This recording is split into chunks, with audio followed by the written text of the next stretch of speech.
कधी उपाशी तर कधी अर्ध्या पोटी निजत होती. ती रडता रडता आसवात सारी रात भिजत होती. कधी उपाशी तर कधी अर्ध्या पोटी निजत होती. तुला आज सन्मानाची भाकर मिळाली मनोज राजा.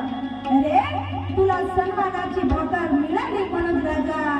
गरिबीच्या निखाऱ्यावर भाकरी परी माझी रमाई भाजत होती, माझी रमाई भाजत होती.